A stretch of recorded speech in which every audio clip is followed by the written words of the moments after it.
আমি আরাধিয়া বলছি। বন্ধুরা, কেমন আছো সবাই? আশা করছি সকলে ভালো আছো। আজকে তোমাদের জন্য নিয়ে এলাম আরও একটি নতুন গল্প। আশা করছি তোমাদের দাঁড়িয়ে যাবে, তাই ভিডিওটা শুরু থেকে শেষ পর্যন্ত দেখো। আমি অমিত রায়। আমি এই বছরই একটা সফটওয়্যার কোম্পানিতে চাকরি পেয়েছি। নৈহাটিতে থাকি। বাড়িতে আমি আর আমার মা থাকি, আর বাবা আন্দামান থাকে ব্যবসার কাজে। বাবা মাঝে মধ্যে আসে, আমি আর মা ও যাই মাঝে মাঝে। সল্টলেকে আমার অফিস। নৈহাটি থেকে ট্রেনে করে বিধাননগর নেমে অটো করে অফিস যাই। চাকরি পাওয়ার কিছুদিন পর থেকেই দেখি ট্রেনে একটা মেয়ে আমাকে ফলো করছে। মেয়েটা ব্যারাকপুর স্টেশন থেকে ওঠে, সেও বিধাননগরেই নামে। দেখতে খুবই সুন্দরী। আমিও প্রতিদিন তার অপেক্ষাতেই থাকি, কিন্তু কথা বলার সাহস পাইনি কোনোদিন। এইভাবেই কয়েকদিন যাওয়ার পর একদিন ট্রেন ব্যারাকপুর থামার পর আমি প্রতিদিনের মতো আজকেও ট্রেনের গেটের দিকে তাকিয়ে আছি। মেয়েটিও ওঠার সঙ্গে সঙ্গে এদিক ওদিক তাকাচ্ছে। বুঝলাম আমাকে খুঁজছে, কারণ আমি প্রতিদিন যেখানে বসে আসি আজকে অন্য জায়গায় বসেছি, আর আজকে আমার পাশে বসার জায়গাও আছে। সে এসে আমার পাশে বসল। আমার শরীরের শিহরণ জেগে উঠল। আমি চুপ করে বসে আছি। মেয়েটি আমাকে বলল, ফোনটা একটু দেবেন প্লিজ, একটা কল করব। আমার রিচার্জ আজকেই শেষ হয়ে গেছে, ট্রেন থেকে নেমেই রিচার্জ করব। আমি ফোনটা হাতে দিলাম। সে নাম্বার ডায়াল করল। দেখলাম তার ফোনটা বেজে উঠল। তারপর ফোনটা কেটে দিয়ে আমার ফোনটা আমার হাতে দিয়ে মুচকি হাসল। সারা রাস্তা আর কথা হলো না। অফিসে গিয়েও মন বসছে না। ভাবছি সে ফোন করবে না, আমি করব। আমি আর করলাম না। রাতে বেলা খেয়ে শুয়েছি। 10টার সময় কিছুক্ষণ পর ফোন বেজে উঠল। সেই নাম্বার দেখেই আমি আনন্দে আত্মহারা। ফোন রিসিভ করলাম। ফোনের ওপার থেকে বলল, হ্যালো, আমি রিমি সেন বলছি। আমার নাম আমি বলে দিয়েছি। তোমার নামটা কি শুনি? আমি অমিত রায় আমার নাম। রিমি, প্রতিদিন বিধাননগর নেমে কোথায় যান? আমি সল্টলেকে যাই। রিমি, কি করেন? আমি সফটওয়্যার ইঞ্জিনিয়ার, উইপ্রোতে চাকরি করি। আপনি কোথায় যান? রিমি, আমি হাই স্কুলের ইংলিশ টিচার। মা ঘরে ঢুকলো। হাউস কোটটা খুলে আয়নার সামনে গিয়ে মাথা আঁচড়াচ্ছে। আমিও, আচ্ছা। মা, এই কার সঙ্গে কথা বলছিস রে? আমি ইশারা করে মাকে চুপ করতে বললাম। আমি রিমির সাথে কথা বলছি। মা মুচকি মুচকি হাসছে। রিমি কালকে একদম পেছনের কামরায় উঠবে আর আমার জন্য একটা সিট রাখবে। আমি ট্রেনে যা ভিড় হয় আপনার জন্য জায়গা রাখতে পারবো বলে মনে হচ্ছে না। রিমি, আপনি নয় তুমি বলো, আর জায়গা না পেলে তোমার কোলে বসবো বলেই হেসে ফেলল। রিমি, কি চুপ করে গেলে যে? বসতে দেবে তো কোলে? আমি, না মানে ইয়ে মানে। রিমি, কি মানে করছো? অনেক রাত হলো, এখন ঘুমাও, কাল দেখা হবে, গুড নাইট। আমি, গুড নাইট। মা, কিরে প্রেম করছিস নাকি? আমি, আজকেই প্রথম কথা বললাম। মাকে সব কথা খুলে বললাম। মা, খুব ভালো, প্রেম করে তাড়াতাড়ি বিয়ে কর।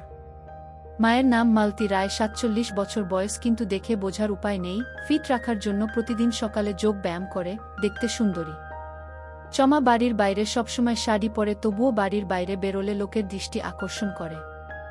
ফোনটা রেখে মেশিন বের করে মায়ের সাথে কাজ শুরু করে দিলাম। ওহ, আপনাদের বলা হয়নি, মায়ের সাথে আমি অনেক আগে থেকে ফ্রি। আমাদের মা ছেলের কার্যক্রম, এসব কার্যক্রম অনেক আগে থেকে হয়ে আসছে। সকালে 7টায় ঘুম থেকে উঠে তাড়াতাড়ি স্নান করে রেডি হয়ে নিলাম। অন্য দিনের থেকে একটু বেশিই তাড়াতাড়ি করছি। মা, তোর জন্য ট্রেন তাড়াতাড়ি আসবে না? মেয়েটার সঙ্গে দেখা করার জন্য তো পাগল হয়ে গেলি, জামাটাও উল্টো পড়েছিস। আমি লজ্জায় পড়ে গেলাম। জামাটা ঠিক করে পরে মা খেতে দিল। খাচ্ছি এমন সময় টেবিলে রাখা আমার ফোনটা বেজে উঠল। স্ক্রিনে রিমির নাম ভেসে উঠল। মা, যার জন্য ছটফট করছিস সেই ফোন করেছে। আমি ফোন রিসিভ করলাম। রিমি, রিমি বলছি। আমি, হ্যাঁ বলুন। রিমি, আবার আপনি? আমি, বলো কি করছো? রিমি, তোমার সঙ্গে কথা বলছি। আমি, কি করছিলে? রিমি, তোমার কথা ভাবছিলাম, তাই তো ফোন করলাম। তুমি কি করছো? আমি, খাচ্ছি। রিমি, খাওয়ার সময় বিরক্ত করলাম। আমি, আরে না না, এতে আবার বিরক্ত কিসের? তোমার খাওয়া হয়ে গেছে? রিমি, হ্যাঁ, আমি খেয়ে একটু রেস্ট নিয়ে বেরোই, মনে আছে তো লাস্ট কামরায় উঠবে, রাখছি। আমি, আচ্ছা। আমি খাওয়া সেরে বেরিয়ে পড়লাম। স্টেশনে গিয়ে কিছুক্ষণ বসার পরে ট্রেন এলো। রিমির কথা মতো লাস্ট কামরায় উঠলাম। বসার জায়গাও পেলাম। ব্যারাকপুর স্টেশন এলো। আমি গেটের দিকে তাকিয়ে আছি। রিমি উঠল। আজকে ওকে আরও বেশি সুন্দরী লাগছে, আজকে বেশি সাজগোজ করেছে। উঠে এদিক ওদিক তাকিয়ে আমাকে খুঁজছে, বুঝতে পারলাম। আমাকে দেখেই ওর মুখে হাসি ফুটে উঠল। আমি জানালার ধারেই বসেছিলাম, ও আমার সামনে এসে দাঁড়ালো।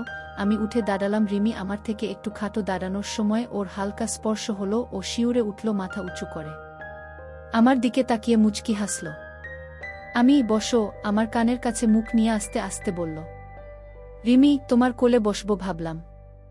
বলেই বসে মাথা উঁচু করে আমার দিকে তাকিয়ে হাসল। একটা স্টেশন যাওয়ার পর পাশের জন উঠে গেল। রিমি আমার হাত ধরে এক টান মেরে বসিয়ে দিল। হাত ধরে টান মারার জন্য ব্যালেন্স হারিয়ে ওর গায়ে পড়লাম। আমি সরি ব্যালেন্স পাইনি। রিমি, সরি বলার কি আছে, অন্য কারো গায়ে পড়েছ নাকি, বলেই হেসে দিল।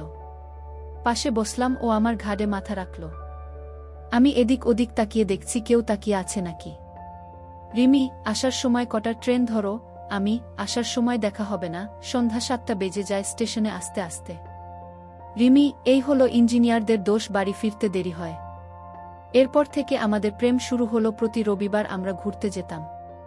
প্রায় মাস 3 পর রিমি ফোনে বলল, আমার মা বাবা তোমাদের বাড়ি যাবে বলছে, রবিবার তোমার মাকে বলো। আমি, আচ্ছা মাকে বলবো। মাকে বললাম যে রিমির বাবা মা আসবে রবিবার। আমি একটু টেনশনেই ছিলাম। মা সকাল সকাল রান্না সেরে নিল। 12টার সময় কলিং বেল বেজে উঠল।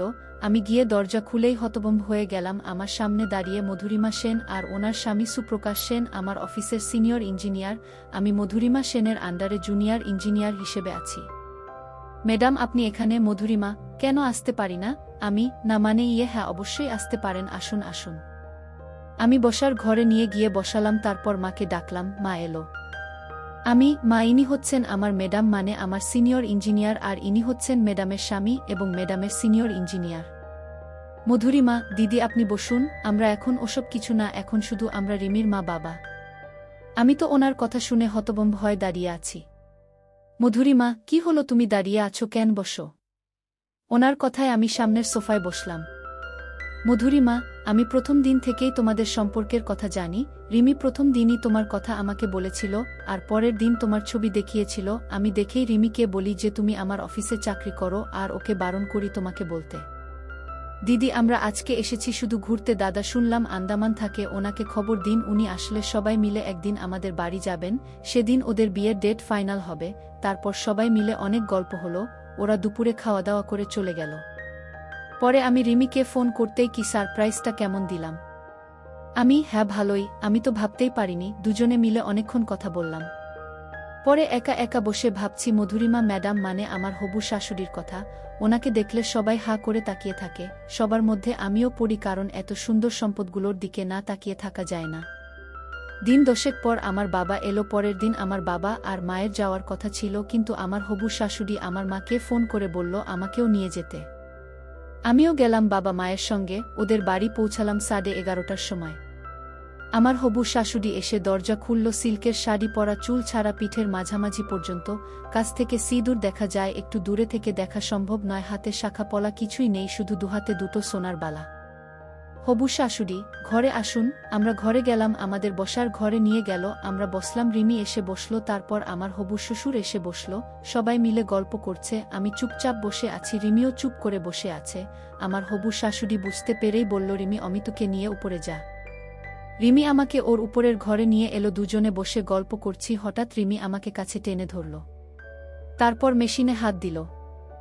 আমি, রিমি, বিয়ের আগে এসব করা উচিত নয়। রিমি, কে বলেছে উচিত নয়, এখন সব উচিত। আমি, তোমার মাথা খারাপ, আর তো কটা দিন। নিচ থেকে খাওয়ার জন্য ডাকলো। খেতে বসে শুনলাম পরের মাসে বিয়ের ডেট ফাইনাল হয়েছে। আমাদের আত্মীয় স্বজন কম, ওদেরও কম, তাই কোনো অসুবিধা হবে না। সত্যি কোনো অসুবিধা হয়নি। আজকে বিয়ে বাড়িতে আত্মীয় বলতে মামা মামি, পিসি পিসির ছেলে বৌমা, তাও তারা আমার কাকার বাড়িতে উঠেছে। পাশেই কাকার বাড়ি। আর কয়েকজন আসবে বৌভাতের দিন। সকালে বৃদ্ধি হওয়ার পর মেয়ে আশীর্বাদ নিয়ে গেল আমার বাবা, মামা আর পিসি। বাড়িতে আমি, মা আর মামি। আমি দুপুরে ওপরের ঘরে গিয়ে শুয়ে আছি। কখন ঘুমিয়ে পড়েছি বলতেও পারবো না। হঠাৎ একটা সুখের অনুভূতি হলো। ঘুম ভেঙে গেল। তাকিয়ে দেখি মা আমার মেশিনে হাত দিয়েছে। আমি, ও মা, মামি কোথায়? মা, তোর মামি নিচের ঘরে ঘুমাচ্ছে। আমি, যদি এসে পড়ে? মা, আসলে আসবে। তোর বাবা এসেছে 15 দিন হয়ে গেল, তারপর থেকে হয়নি। আমার একদম ভালো লাগছে না। আর বুকে পেলে আমাকে তো ভুলে যাবি। আমি, কি যে বলো না মা তুমি, তোমার সাথে মজাই আলাদা। এখনের মতো প্রতিদিন মনে হয় আর হবে না, কিন্তু মাঝে মধ্যে তোমার বৌমার চোখের আড়ালে অবশ্যই হবে। মা, ওঠ, এবার নিচে যাই, এখনই সব চলে আসবে। মা শাড়ি ঠিক করে চলে গেল। কিছুক্ষণ পর মেয়ে আশীর্বাদ করে সবাই এলো। আমিও উঠে ফ্রেশ হয়ে নিলাম। সন্ধ্যার সময় ধুতি পাঞ্জাবি পরে রেডি হয়ে নিলাম। সন্ধ্যা ৭টায় বেরোলাম, রিমিদের বাড়িতে পৌঁছালাম ৮টা ১০-এ। রাত ১০টায় লগ্ন ছিল আর বিয়ে শেষ হলো ১২টার সময়। তারপর খাওয়া দাওয়া করে ঘরে গিয়ে একটু শুলাম। বিয়ের দিন ১০ পরেই আমার প্রমোশন হয়েছে। আমার শাশুড়ির জন্যই এখন নতুন প্রজেক্টের কাজ করছি। আমরা অফিসে শাশুড়িকে ম্যাডাম বলেই সম্বোধন করি। এখন অফিসে ঢুকি ১২টার সময়। এই প্রজেক্টের হেড ও আমার শাশুড়ি, সেই কারণেই আমি নতুন হয়েও চান্স পেয়েছি। এখন ফিরতেও দেরি হয়, রাত ১০টা বেজে যায় বাড়িতে ঢুকতে। সকাল ৮টায় রিমি বাড়ি থেকে বেরো আর আমি 10টায় বেরোই। চাকরিতে প্রমোশন যেমন হয়েছে, মাকে কাজ করে দেওয়ার সুযোগও হয়ে গেছে। প্রতিদিন ৮টায় রিমি বেরিয়ে যাওয়ার পর মাকে কাজ করে দিই। মাস ৩ পর রিমি সপ্তাহ খানেকের জন্য বাড়ি গেছে, আবার আমি আর মা আগের মতো রাতে একসঙ্গে ঘুমাই। হঠাৎ রিমি ফোন করল, আমি ফোন রিসিভ করলাম। রিমি, তুমি তাড়াতাড়ি আসো, বাবার খুব শরীর খারাপ। আমি, কি হয়েছে রিমি? জানি না, তাড়াতাড়ি আসো। আমি, তুমি অ্যাম্বুলেন্স ফোন করে বাবাকে হাসপাতালে নিয়ে যাও। আমি হাসপাতালে যাচ্ছি। রিমি, আচ্ছা। মা, কি হয়েছে? আমি, শ্বশুরের শরীর খারাপ। মা, তাড়াতাড়ি যা। আমি তাড়াতাড়ি রেডি হয়ে বেরিয়ে পড়লাম। বাইক নিয়ে হাসপাতালের কাছাকাছি পৌঁছে ফোন বেজে উঠল, রিমির ফোন। আমি, হ্যালো। রিমি হাউমাউ করে কেঁদে ফেলল। আমারও বুক ধড়ফড় শুরু হয়ে গেছে, আর বোঝার বাকি রইল না, রিমি, বাবা আর নেই। আমার গলাও ভারী হয়ে এলো। আমি, তোমারা কোথায়? রিমি কান্নার জন্য কথা বলতে পারছে না, কোনো রকমে বলল হাসপাতালে আছি। আমি গেলাম। রিমি আমাকে ধরে কান্না শুরু করল। শাশুড়িও অঝরে কেঁদেই চলেছে। আমি আর চোখের জল ধরে রাখতে পারলাম না। দুজনকেই একটু শান্ত করার পর শুনলাম স্ট্রোক হয়েছিল, নিয়ে আসতে আসতেই মারা গেছে। তারপর আমি সবকিছু করলাম। ওদের আত্মীয় স্বজন বলতে রিমির মামা বাড়ির দিকে কয়েকজন, ওর ৩ মামা মামি, মামার ছেলেরা এলো, আর আমার মা এলো। দাহ হতে হতে বিকেল হয়ে গেল। রিমির সব আত্মীয় বাড়ি চলে গেল।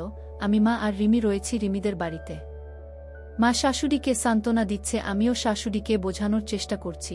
পরের দিন মা বলল, মা, তুই আর রিমি এখানেই থাক, আমি বাড়ি চলে যাই। শাশুড়ি, কেন দিদি, আপনিও থাকেন না? মা, না দিদি, বাড়ি ফাঁকা আছে, দিন ২ পরেই আবার আসব। মা চলে গেল, আমি আর রিমি থাকলাম। রাতে রিমি শাশুড়িকে বলল, মা, তুমি আমার সঙ্গে আমার ঘরে ঘুমাও, তোমাকে একা ঘুমাতে হবে না। শাশুড়ি, অমিত কোথায় ঘুমাবে? রিমি, ও তোমাদের ঘরে ঘুমাক গিয়ে। রাতে খেয়ে আমি শ্বশুর শাশুড়ি যে ঘরে ঘুমাতো সেই ঘরে ঘুমাতে গেলাম। আমি খাটে শুয়ে পড়ে আমার চোখ গেল আলনার উপর একটা জিন্স প্যান্টের নিচে লাল রঙের ছোট কাপড় উকি মারছে। আমি উঠে গিয়ে দেখলাম। আমার আর বুঝতে বাকি রইল না যে এটা শাশুড়ির। যেদিন শ্বশুর মারা যায় সেদিন অফিস থেকে এসে ছেড়ে রেখেছিল, সেইভাবেই আছে। আমি খাটে এসে শুলাম, শাশুড়িকে করছি। আমার গরম হয়ে গেল। সকালবেলা ঘুম থেকে উঠে ডাইনিং এ গেলাম, দেখি রিমি আর শাশুড়ি বসে আছে। সাদা থান পরে শাশুড়িকে দেখতে খুবই খারাপ লাগছে। আমি ব্রাশ করছি। রিমি বলল, রিমি, আমার তো স্কুলে পরীক্ষা চলছে, না গেলে হবে না। তোমার তো কাজ বাড়িতে বসেই ল্যাপটপে করা যায়, আর তোমার সিনিয়র তো এখানেই আছে, অসুবিধা হবে না, তুমি বরং মায়ের কাছে থাকো, আর তো কেউ নেই থাকার মতো। আমি মনে মনে একটু খুশিই হলাম। ৯টার সময় রিমি স্কুলে বেরিয়ে গেল, বাড়িতে আমি আর শাশুড়ি। আমি রিমির ঘরে বসে আছি, আর শাশুড়ি নিজের ঘরে গিয়ে একটু ঘুমিয়েছে। আমি বসে বসে শাশুড়িকে নিয়েই ভাবছি। হঠাৎ কানে কান্নার আওয়াজ ভেসে এলো। আমি উঠে শাশুড়ির ঘরে গিয়ে দেখি শাশুড়ি কান্না করছে শুয়ে শুয়ে। শাশুড়ির অবস্থা দেখে আমি লজ্জায় পড়ে গেলাম। অনেকটা উপরে কাপড় উঠে রয়েছে।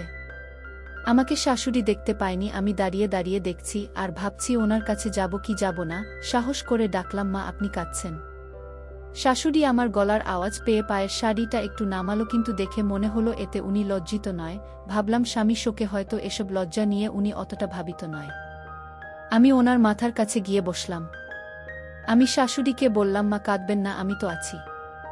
বলেই লজ্জায় পড়ে গেলাম। শাশুড়ি যা বলল তার জন্য আমি প্রস্তুত ছিলাম না। শাশুড়ি, তোমার শ্বশুরের জায়গা তুমি পূরণ করবে তো? আমি কি বলবো ভেবে পাচ্ছি না। শাশুড়ি, মাথায় একটু হাত বুলিয়ে দাও তো। আমি ওনার মাথায় হাত বুলিয়ে দিচ্ছি। আমার বেরিয়ে যাওয়ার মতো অবস্থা। শাশুড়ি আমার দিকে ফিরে শুলো। শাশুড়ি, সামান্য দেখেই তোমার এই অবস্থা, সব কিছু দেখলে কি হবে? আমি শাশুড়ির মুখে এই কথা শুনে নিজের কানকেও বিশ্বাস করতে পারছি না। আমি দুপা চেপে ঢাকার চেষ্টা করছি। শাশুড়ি মাথা তুলে আমার দিকে তাকিয়ে মুচকি হাসল। আমি তো কি করব ভেবে পাচ্ছি না। তার মধ্যে উনি হাতটা মেশিনের উপর রাখল। আমি তো চোখ বন্ধ করে আছি আর ওনার মাথায় হাত বুলিয়ে যাচ্ছি। আমি লজ্জায় মাথা নিচু করে আছি। শাশুড়ি, ও তো লজ্জা পেতে হবে না, কালকে রাতে মধু ফেলতে লজ্জা লাগেনি? আমি তো আরও লজ্জায় পড়ে গেলাম। শাশুড়ি, আমি তো আর পারছি না। তাড়াতাড়ি মেশিন বের করো। আজকে থেকে আমার দায়িত্ব কিন্তু তোমার শ্বশুরের কাজটা তোমাকেই করতে হবে। এরই মধ্যে শাশুড়িকে আপনি থেকে তুমি বলা শুরু করা দিয়েছি। অবশ্য শাশুড়ি আমাকে সেটা করতে বলছে। আর তার নাম মধুরিমা থেকে মধু বলে ডাকতে বলেছে। তুমি যখন সুযোগ দিয়েছ তোমার সেবা করার, তাহলে তো আমার কোনো অসুবিধা নেই। আমি তো খুবই ভাগ্যবান শাশুড়িকে সেবা করতে পারছি। মধু, এভাবে বলো না। আমিও যে তোমাকে কাছে পেয়েছি এটাই বা কজন শাশুড়ির ভাগ্যে হয় বলো। আমি আর শাশুড়ি কিছুক্ষণ শুয়ে থাকলাম। শুয়ে শুয়ে গল্প করছি, ঘড়ির দিকে তাকিয়ে দেখি 12টা বাজে। শাশুড়ি, অমিত চলো স্নান করে আসি। আগে আপনি আসুন, তারপর আমি যাচ্ছি। শাশুড়ি, কেন? একসঙ্গে স্নান করব চলো। কি বলছেন মা? শাশুড়ি, আবার মা? বলেছি না, নাম ধরে ডাকবে। কেউ থাকলে মা বলে ডেকো। মা বলে ডাকলে ওই টাইমের সময় লজ্জা পাবে। লজ্জা কিসের? শাশুড়ি, তাহলে একসঙ্গে স্নান করতে লজ্জা পাচ্ছ কেন? লজ্জা পাবো কেন? চলুন। শাশুড়ি শাওয়ারটা চালিয়ে দিল, তারপর দুজন ভিজলাম কিছুক্ষণ। শাশুড়ি, এবার আমাকে সাবান মাখিয়ে দাও। ভালো করে সাবান মাখিয়ে দিলাম, উনিও আমার গায়ে সাবান মাখিয়ে দিল। স্নান সেরে দুজনে ঘরে গেলাম। শাড়ি পরবেন না শাশুড়ি? না, কেউ আসলে সঙ্গে সঙ্গে পরে নেব। শাশুড়ি রান্না ঘরে গেল। রিমি সকালে রান্না করে গেছিল, সেগুলো গরম করল, আমাকে খেতে ডাকলো। আমি ডাইনিং রুমে গেলাম, উনি ডাইনিং টেবিলে খাবার বাড়ছে। একটা চেয়ার টেনে বসলাম, ওনার দিকে এক দৃষ্টিতে তাকিয়ে আছি। শাশুড়ি, কি দেখছো অমন করে? না কিছু না। শাশুড়ি, ভাবছ কি নির্লজ্জভাবে বেড়াচ্ছে জামাইয়ের সামনে? কিন্তু আমি আর তোমাকে জামাই বলে মনে করছি না, সত্যি বলছি। আমি তোমাকে স্বামী বলেই মনে করছি, কারণ আমি তোমাকে আমার সব দিয়ে দিয়েছি। স্বামী ছাড়া অন্য কাউকে যারা সব দেয় তারা হলো বাজারি। আর আমি বাজারি হতে চাই না। আমি ঠিক করেছি তোমাকে বিয়ে করব, কিন্তু আমি আর তুমি ছাড়া কেউ জানবে না। কি তুমি রাজি তো? কিন্তু আপনি সিঁদুর পরবেন কি করে? সবাই দেখে ফেলবে তো। শাশুড়ি, কেউ দেখবে না, চুলের নিচে ছোট করে পরব, কেউ বুঝতেও পারবে না। খাওয়া শেষ করে দুজনে মিলে গল্প করছি। কখন ঘুমিয়ে পড়েছি বলতেই পারবো না। দুজনেরই ঘুম ভাঙল ফোনের আওয়াজে। মোবাইলটা হাতে নিয়ে দেখলাম মা ফোন করেছে। মায়ের সঙ্গে কথা বললাম। শাশুড়ি, তোমার মা কালকে আসবে? হ্যাঁ। শাশুড়ি, অমিত 4টে বাজে, আর ঘণ্টা খানেক পরেই রিমি চলে আসবে। আরেকবার তোমার মেশিনটা বের করো না, রাতে তো আর হবে না। মা, আপনার ইচ্ছে পূরণ করাই তো আমার কাজ। শাশুড়ি, আবার মা? ওশরী। এবার অনেকক্ষণ ধরে পরিশ্রম করলাম। দুজনেই ক্লান্ত হয়ে শুয়ে আছি। কলিং বেল বেজে উঠল, লাফিয়ে খাট থেকে নেমে পড়লাম। শাশুড়ি, মনে হয় রিমি এসেছে। শাশুড়ি, অমিত তুমি ল্যাপটপটা খুলে বসো, আমি গেট খুলতে যাচ্ছি। শাশুড়ি গেট খুলতে গেল, আমি ল্যাপটপ নিয়ে বসলাম। রিমি এলো, ফ্রেশ হয়ে খাওয়া দাওয়া করল। আমি ল্যাপটপে কাজ করছিলাম, পাশে এসে বসল। রিমি, কি গো মা কান্নাকাটি করছিল নাকি? হুম করছিল তো। আমি আবার বোঝালাম, রিমি, ওই জন্যই তো তোমাকে অফিস যেতে বারণ করলাম। মা একা থাকলে আরও কান্নাকাটি করত। আমি মনে মনে ভাবছি অফিস যেতে বারণ করে ভালোই করেছ, না হলে অনেক কিছু মিস হয়ে যেত। কালকে মা আসবে। রিমি, তাই নাকি? তাহলে তো ভালোই হবে, মায়ের মনটাও ভালো থাকবে। শাশুড়ি ঘরে ঢুকল। রিমি, মা বসো। শাশুড়ি খাটের একপাশে বসল। রিমি, মা জানো তো কালকে আমার শাশুড়ি আসবে? শাশুড়ি একদম নিচু স্বরে বলল, ও জানি না তো। রিমি, তোমার জামাই বলেনি তোমাকে? শাশুড়ি, কি করে বলবে? আমি তো সারাদিন পাশের ঘরে শুয়েছিলাম, ও এই ঘরে বসে কাজ করছিল, শুধু দুপুরে উঠে স্নান করে খাওয়া দাওয়া করেছি। রিমি, আমি ভাবছি শাশুড়ি এলে বলবো সপ্তাহ খানেক থেকে একবারে বাবার কাজ শেষ করে যেতে, তোমার কাছে থাকলে তোমারও ভালো লাগবে। শাশুড়ি আমার দিকে একটু তাকিয়ে মুখ কালো করে ফেলল। উনি তো জানে না মা থাকলেও অসুবিধা নেই। রিমি, তোমার জামাই ও এখান থেকেই কাজ করবে কি গো? তোমার অফিস না গেলে অসুবিধা নেই তো? আমি তো মনে মনে আনন্দে আত্মহারা হয়ে গেলাম, তাও একটু নাটক করে বললাম। মা থাকবে তো, আমি থেকে কি করব? রিমি, এখান থেকেই যখন তোমার কাজ হয়ে যাচ্ছে, তাহলে এই কটা দিন অফিস না গেলেই কি নয়? আমার কাজ যদি বাড়ি বসে হতো তাহলে তো আমিও যেতাম না। শাশুড়ি, তোরা কথা বল, আমি রান্না ঘরে যাই। রিমি, না মা, আমি রান্না ঘরে যাচ্ছি, তুমি একটু শুয়ে থাকো। রিমি রান্না ঘরে গেল, আর শাশুড়ি পাশের ঘরে গেল। ঘণ্টা খানেক পরে খাওয়া দাওয়া করে আমি শুতে চলে এলাম, আর রিমি আর শাশুড়ি পাশের ঘরে গিয়ে শুয়ে পড়ল। সকালে উঠে রিমি রান্না সেরে খেয়ে 9টার সময় বেরিয়ে পড়ল। আমি তখনও শুয়েছিলাম। যাওয়ার সময় আমাকে বলে গেল, আমি দুপুরের রান্না করে গেলাম, আজকে ব্রেকফাস্ট করার সময় পাইনি, তুমি করে নিও তোমার আর মায়েরটা। আমি আচ্ছা। আমার আবার চোখ লেগে এলো। নরম হাতের স্পর্শে তাকিয়ে দেখি শাশুড়ি। আমি কি মেয়ে বেরোনোর সঙ্গে সঙ্গে ড্রেস চেঞ্জ করে ফেলেছ? মধু, এমনিতেই শাড়ি পরতে ভালো লাগে না, বাড়িতে তো কোনোদিন শাড়ি পরি না, তোমার সুর আর আমি থাকলে এভাবেই থাকতাম, আর রিমি বাড়ি থাকলে হাউস কোট পরতাম। ব্রেকফাস্টে কি খাবে বলো? আমি তোমার কমলার জুস খাবো। মধু, বেরোলে অবশ্যই খাওয়াতাম। আমি বেরোনোর ব্যবস্থা করব নাকি? মধু হাসতে হাসতে বলল, না না, এই বয়সে আর দরকার নেই। আর তোমার সুর মরার পর প্রেগ হলে মুখ দেখানো যাবে না। আমি তাহলে আর কি করা যাবে? পাউরুটি আর জ্যাম খাবো। মধু, পাউরুটি তো শেষ। আমি একটু পরে বাজারে গিয়ে নিয়ে আসছি। মিনিট 15 পর উঠে ফ্রেশ হয়ে নিলাম। শাশুড়ি ঘরের টুকটাক কাজ করছে। মধু, অমিত তুমি বাইরে থেকেই তালা দিয়ে যাও। আমি বাইরে থেকে তালা দিয়ে পাউরুটি কিনতে গেলাম। 20 মিনিট পর তালা খুলে ঘরে ঢুকলাম। মধু আমার দিকে তাকিয়ে আমার পাশের জনকে দেখে চমকে উঠে কি করবে ভেবে না পেয়ে পাশের দড়িতে একটা গামছা মেলা ছিল, সেটা দিয়ে ঢাকার চেষ্টা করল। আমার পাশে আমার মা দাঁড়িয়েছিল। মা, দিদি আমার সামনে লজ্জা পেয়ে লাভ নেই, আমি সব জানি, অমিত আমাকে সব বলেছে। মধু আমার মুখের দিকে তাকিয়ে আছে, আমি মুচকি হাসছি। মা শাশুড়ির হাত ধরে ঘরে নিয়ে গেল, আমিও গেলাম। মা শাশুড়িকে খাটে বসালো, নিজে পাশে বসল, আমি একটা চেয়ার টেনে বসলাম। শাশুড়ি লজ্জায় মাথা নিচু করে আছে। মা উঠে দাঁড়িয়ে শাড়িটা নামিয়ে পাশে রাখল। শাশুড়ি মায়ের মুখের দিকে হা করে তাকিয়ে আছে। মা, দিদি, এখন আপনি আর আমি একই ড্রেস পরে আছি, আর লজ্জা পাওয়ার কিছু নেই। শাশুড়ি একবার আমার মুখের দিকে তাকাচ্ছে, একবার মায়ের মুখের দিকে তাকাচ্ছে। মা, দিদি, অমিত আমাকে কাজ করে দিচ্ছে, প্রায় 10 বছর হয়ে গেল। শাশুড়ি যেন আকাশ থেকে পড়ল। শাশুড়ি, কি বলছেন দিদি?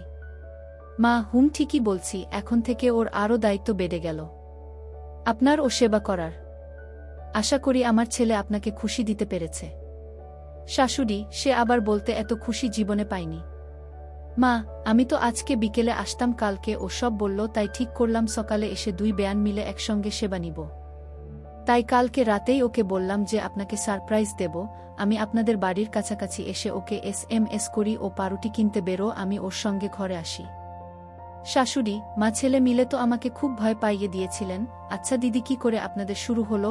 মা, সব বলবো, অনেক দিন হলো সেবা নিইনি, আগে হোক তারপর বলছি। শাশুড়ি, তাই করুন। দুজনকে সেবা দিতে গিয়ে অনেক ক্লান্ত হয়ে গেলাম।